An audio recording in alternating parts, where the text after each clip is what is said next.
So with hair, we've got a couple things here I want you to go over. Here are the brushes. We got a couple concepts. We got brushes.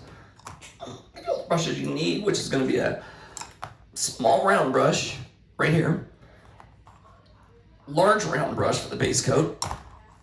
Medium round. You can do some bright brush. You don't have to have all these brushes. You can make do with whatever. Oh, I just got green on her. Okay, so then that hair was a little bit of a messy bun.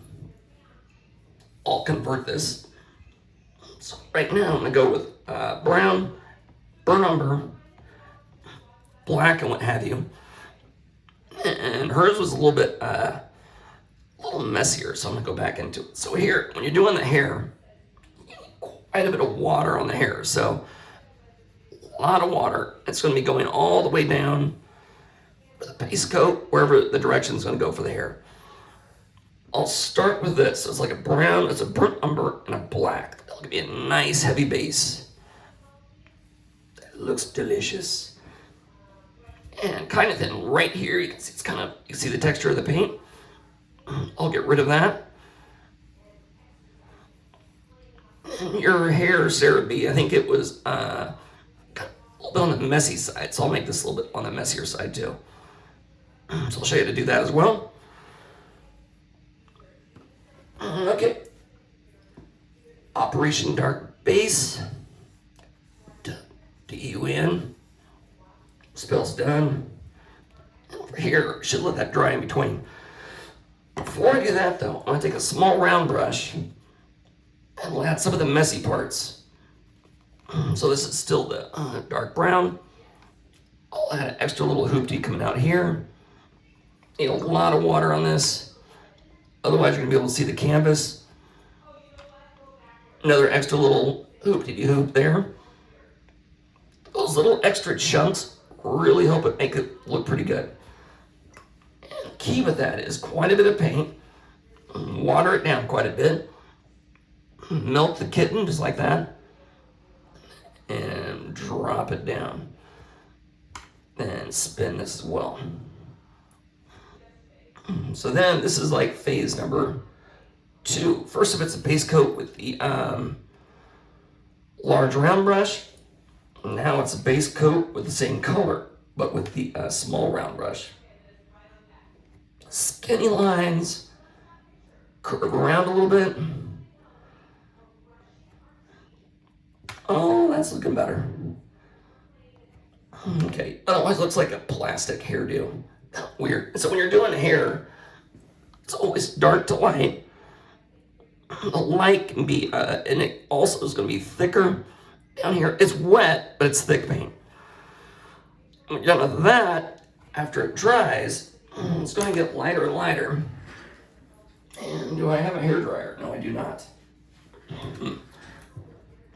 Well, that makes it spicy. Okay, so now I have the base coat. Dark brown, I have burnt sienna, burnt umber, black. Got a nice little base coat on there. And this should be dry. Not even close. Okay, let it dry next. This is kind of dangerous what I'm doing. Don't try this at home until your paint is totally dry. Might take 20 minutes unless you use a hairdryer. Then you're gonna take a brush, mess it up a little bit so it's spread out like that. And then that'll be the kind of like the patterns of the hair. So I'm gonna come in here. Eventually I'll lighten it up to the point where I even have some yellows in there as well. It's kind of reddish-ish right now. There's all the burnt sienna in there. All right, so some of these areas, well, I'm gonna get rid of that right here. And what I was gonna say is some of these areas I'm gonna leave them. So you're only painting highlights after your base coat. Okay, so far, you can start to see a little bit of it coming together. Now, I'm gonna mix it up a little 10% lighter. I'm gonna go raw sienna, which is technically a cool color, but I don't know, it seems kind of warm still. Okay, so with that, come in here super light, and then that was like kind of chunky right here. That means I didn't have enough water. Spread out the bristles again, and I'll mop that out. I'll have some of the directions coming here. This is my last pass with a large round brush. Then I'm going to shift to the medium-sized round brush. And right now our hair is kind of smooth, but you'll be able to see that here in a second. Okay, so I got that. Put that in a little water. Make sure it stays nice and crispy clean. Now I'll come in here with some little lighter color. I'll mix up raw sienna, maybe a little bit of yellow ochre, that color right there. Looks like baby crap. Then right here, I'll start adding some more of the highlights. So here, I'm gonna come in, plenty of water on it, yellow ochre, raw sienna, and I'll have some of the strands kind of go across each other. So it's not all perfect. Right here, see this like lump? I gotta get rid of that, so I'll like fan it out. And you can fan out the colors just by using like clean water, going back into it. So these aren't like strands, these are like more like chunk strands. And what I mean by that is like, watch this. Here it goes. I'm gonna start off skinny, any pressure, press down a little bit harder here, and let it crisscross, come down. So it kind of goes across a little bit, have a little more variety. Now let's look a little bit more on the messy side to match that reference. And here, I'll do the same thing.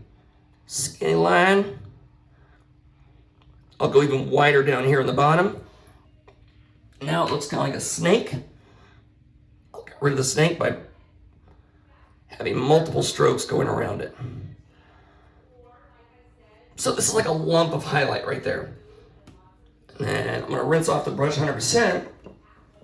Go back in. Oh, it's kind of hard to see. Oh, it froze. Okay, hold on one second. We're taking a break in the video. Screen share. Hopefully I'm back.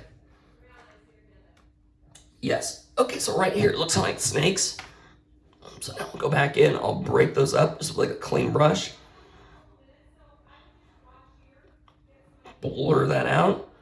Soften it a little bit. And it's a process where it's not like just, dark to light. You can also go back in with darker values, bring it back up again. So I'll show you that real quick.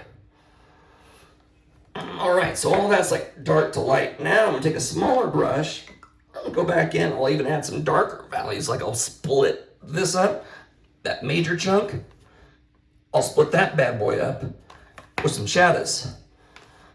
Right here, I'm gonna go skinny, super skinny, fatter, and skinny again. I'll do the same thing here. Okay. Then, same process over here. And I don't really do tons of these. Otherwise, people expect the whole thing to look like realistic. You want to keep it kind of painterly. So, as a rule of thumb, when you're doing painting of hair, the hair should not be as realistic as your face.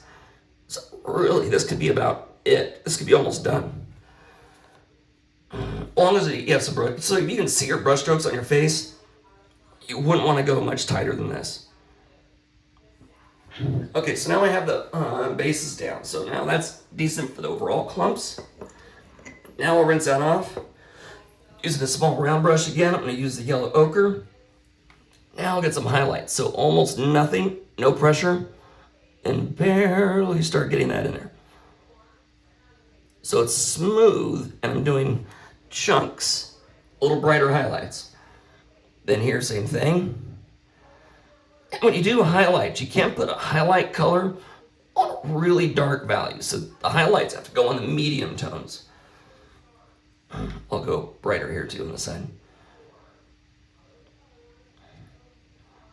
So as you can see, I'm not doing like super bright. It's like, this is mostly yellow ochre, but I'm losing some of that nice amber color. So go back in, add a little more burnt sienna to it. Okay, so that's it for that part. Now, I'm gonna do yellow ochre and white. Where in the heck's my white paint? So the yellow ochre and white. So if you have white to yellow ochre, it's a nice highlight. If you add white to dark brown, thinking that's going to be a highlight, you're going to have a hot gray mess. And it's kind of embarrassing. I mean, not like super embarrassing, but kind of embarrassing. So now I got a little more lube on there, water. Now these highlights are going to go just right here. Block them out. Just a little bit of a bling. And then, hold on one second. Okay, then I'll come in here. Got some more of the highlights. A little bling here for the highlight. Here's the whole, like the hair beam where it's bright all the way across. I can do the same thing down here. This is darker, so I'm gonna have to like start back over again a little bit with the darker values. And the key is when you're painting hair is like to have quite a bit of water to it. Plenty of water. And then I'll have some of this more or less dark value in here. And here, if you look at that, you can see the canvas texture. That means I didn't have enough water. Okay, now I'm gonna add even more white. This goes on the tint of it. And very minimal amount though. Minimal amount. Just a tippy tap. Tap, tap, tap. That'll give you that sparkly bling. Unless you want it to look like she hadn't washed her hair in a while, then you can leave that part out. If you want to go for that homeless look. Okay, so then I have all that part done, so that could be totally finished, especially with more or less like a painterly hairstyle or painterly skin tones. By the way, I need to fix that eyeball of hers. Maybe I'll just put a patch on it, like a little pirate patch.